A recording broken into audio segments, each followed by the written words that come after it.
Okay, this time I'm gonna read something different. It's a little religious, even though basically I'm an atheist. Uh, it's called Walking the Bible. I I like it. I don't know why, but maybe I just like reading.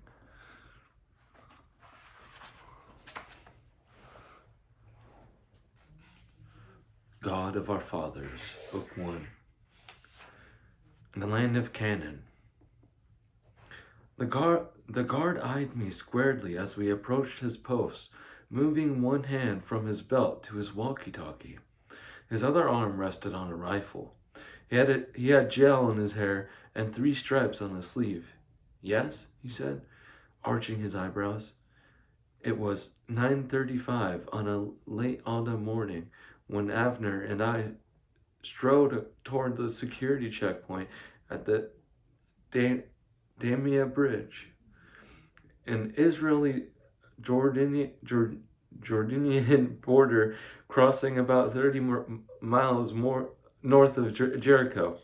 We had driven up from Jerusalem that morning to start the next phase of our journey, visiting sites in the promised land associated with Abraham, his son Isaac, and his son Jacob.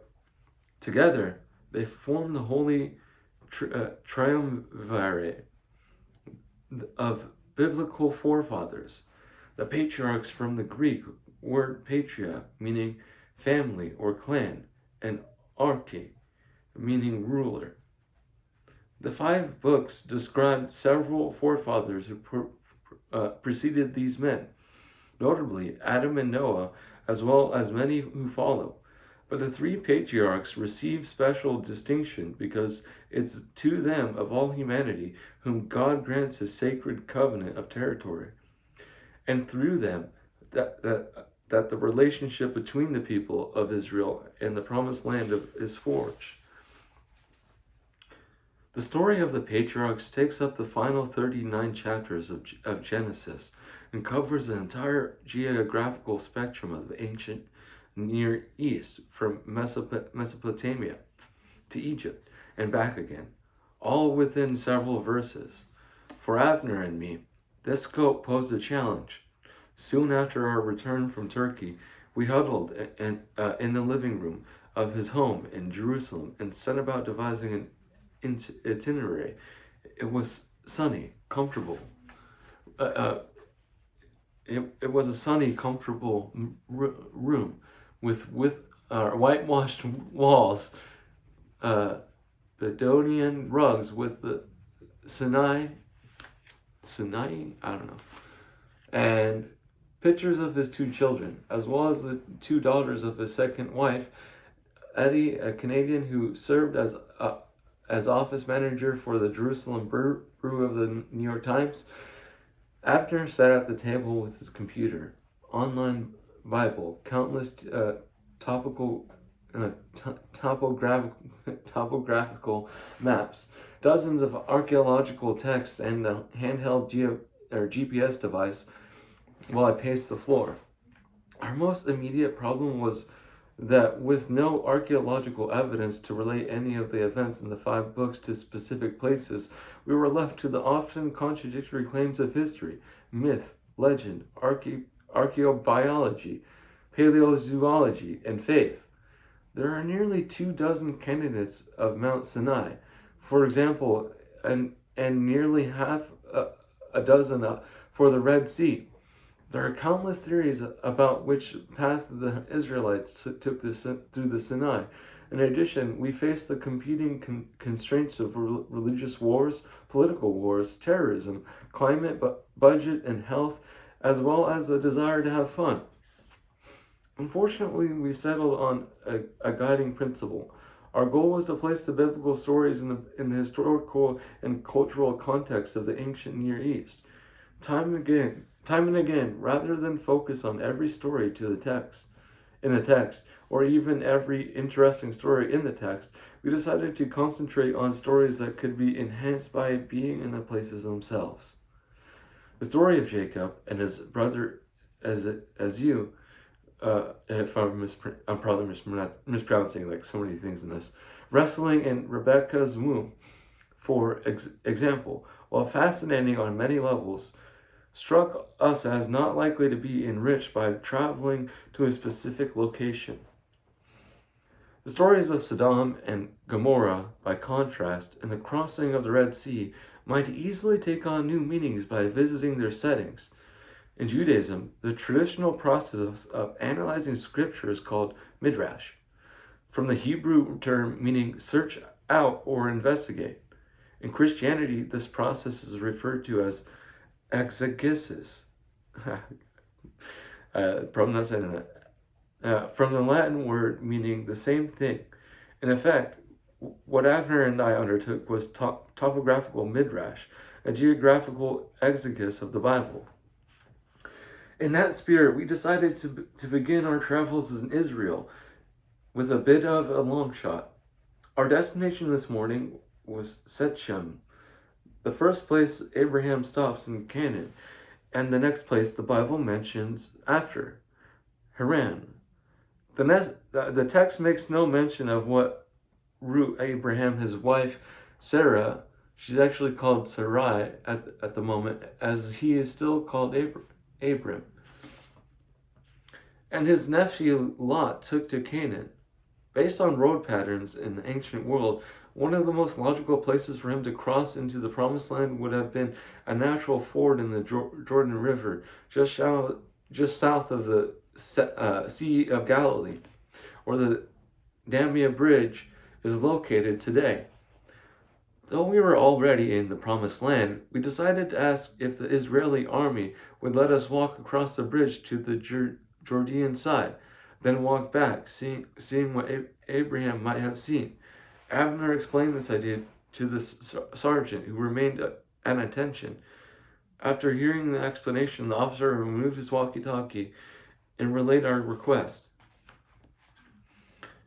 The border post was astir that morning. It was a small crossing. The Jordan here is narrow enough for a horse to jump, but tidy, decorated with cacti, olive trees, and oleanders. The gate was blue and white. Every few minutes The gate was blue and white. Every few minutes a Palestinian truck would approach, ferrying oranges, honeydew, or polished limestone. The driver would dismount and hand over his papers with the guards, which the guards would stamp and return. Then the guards would roll open the gate. The truck would pass, and the whole process would start again. We were just becoming lulled by the routine, when suddenly we heard static on the walkie-talkie. The sergeant removed it and held it for us to hear. "I don't care if they write a book about the Bible," the voice said. "I don't care if they rewrite the Bible itself, but they're not going to do it in the military zone. They're not going to do it on my bridge." The sergeant replaced his walkie-talkie and shrugged. "Sorry," he said, "only Palestinians." Much more. Yeah. We returned to the highway and turned west toward the mountains. Shechem is located at the northern edge of the central spine of mountains that traverse much of Israel and the West Bank. Our goal today was to travel down the spine, visiting the Shechem and the Bethel, the first two places Abraham stops. The following day, we would travel farther south to the Negev, Israel's desert region, and the setting of Sodom and Gomorrah. Avner suggested we use this time to discuss the historical background of the patriarchs' encounters in Canaan. As we left the Damia, the road began to climb almost immediately, from 600 feet below sea level along the Jordan River to 2,000 feet above in less than 20 miles. The terrain changed just as quickly, from bleak desert crumbs to garden fresh greenery. Vendors began to appear, hawking tomatoes, cauliflower, and radishes bunched like roses. My ears began to pop. Deviations like this are commonplace in Israel, a country 1/4 the size of Scotland, with as much geographic diversity as the British Empire at its peak. That diversity and the strategic challenges it poses may also be a central factor in why Abraham came here in the first place. For much of history, the narrow strip of land between the Jordan and the Mediterranean has been a curiosity, the foyer to the world, a place to pass through but not to stay. The Egyptians called it Karu, the Greeks and Romans Palestina, the Syrians called it Canaan. Whatever they called it, everyone coveted it, though none could control it. From its inception, the Fertile Crescent was structured like a modern American shopping mall, with two anchor stores on either end, linked by a string of smaller, more vulnerable stores that were completely dependent on the larger neighbors for their economic well-being. In this case, Egypt and Mesopotamia were the anchors, and as they went, so went Canaan. One reason for this dependency is that even though Canaan contained some of the world's biggest cities, these cities were never able to organize themselves into a coherent political body. Instead, they were clients of the great powers, divided and conquered by their own crippling mix of mountains, valleys, coastline, and desert, as well as their lack of water. As Abner pointed out, the Egyptians used to joke that Canaan was that poor country dependent on rain. This reality sets up one of the crueler ironies in the history of the Bible. Geography prevented the development of a great empire in Canaan, but it was that lack of an empire that may have allowed God to promise the land to Abraham. In other words, the Promised Land, a place that for 3,000 years has proven notoriously difficult to control, became the Promised Land in large measure because in the preceding 3,000 years no one had been able to control it either.